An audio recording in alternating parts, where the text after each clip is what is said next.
Alright, welcome back to another plugin tutorial video, guys. I have a great plugin for you today. Today's video is on Deadly Disasters. It's a plugin that adds, obviously, deadly disasters to your server. But there's also some that aren't so deadly, water geysers or windstorms, things like that. We're going to go over all of those in a second. But before we get into how to destroy your server and attack your players with disasters, we're going to go into how to protect it.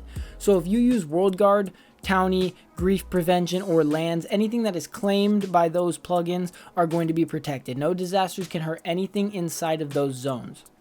Also, if you have downloaded Core Protect before putting this plugin into your server, you can roll back any deadly disasters that it does under the user deadly-disasters. So you can just go through and check like the player's damage to the server that you can remove. But anyways, we're going to move on to all the disasters that there are in the plugin. The disasters are as follows: sinkholes, earthquakes, tornadoes, cave-ins, water geysers, lava geysers, acid storms, extreme winds along with regular kinds of winds, soul storms, blizzards, sandstorms, the black plague, tsunamis, meteor showers, end storms, and then some that they're adding soon is going to be landslides, avalanches, solar storms, and an apocalypse, which are a crazy amount of things that can cause massive amounts of havoc on your server. Anyways, you're going to want to know the amount of severities that this plugin has, because obviously you don't want it to destroy your server too bad, or if it's that kind of server that you reset every so often, you might want to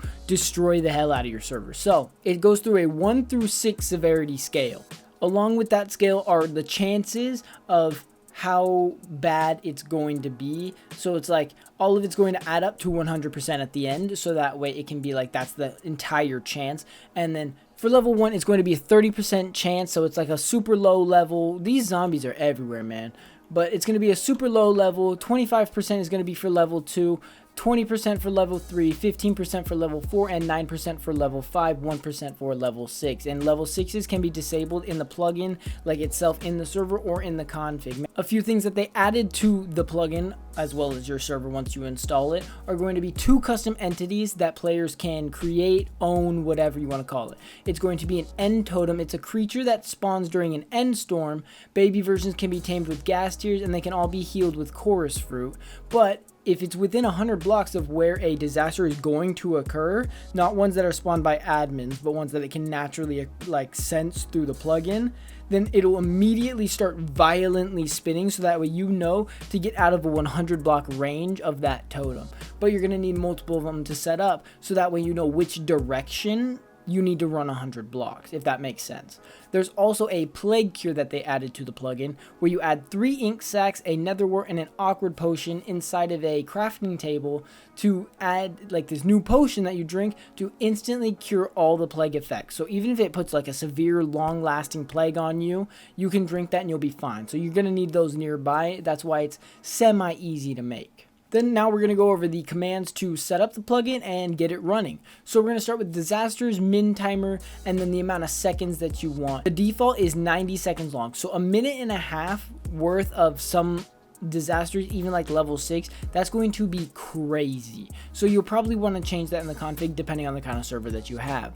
Then also you can use the /disasters space enable or disable command with a few different variations. You can enable or disable the random disasters, so that way you can only spawn them by command.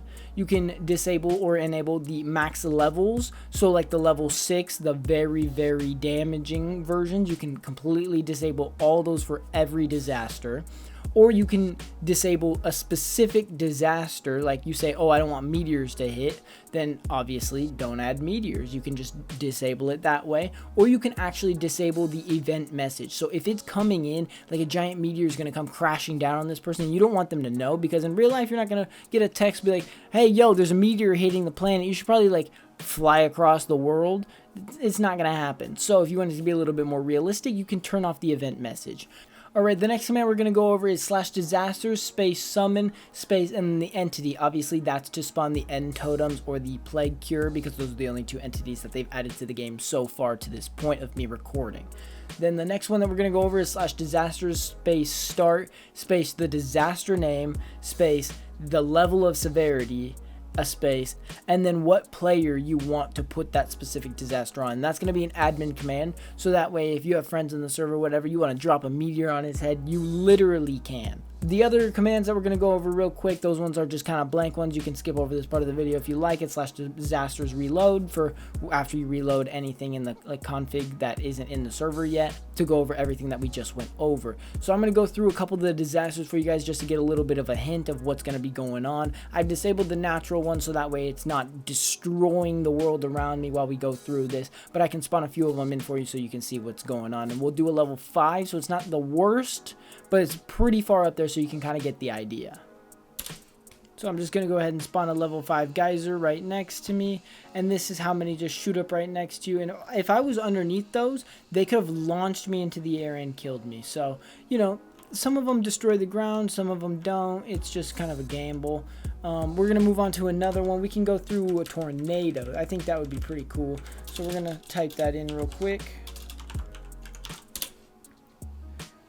And this is what it looks like when you get sucked inside of the tornado in Minecraft. It just kind of spins you, and then depending on if you have a like anti-lag whatever, it's going to kick them out of the server, which for the most part should spawn them right back onto the ground if I'm not mistaken.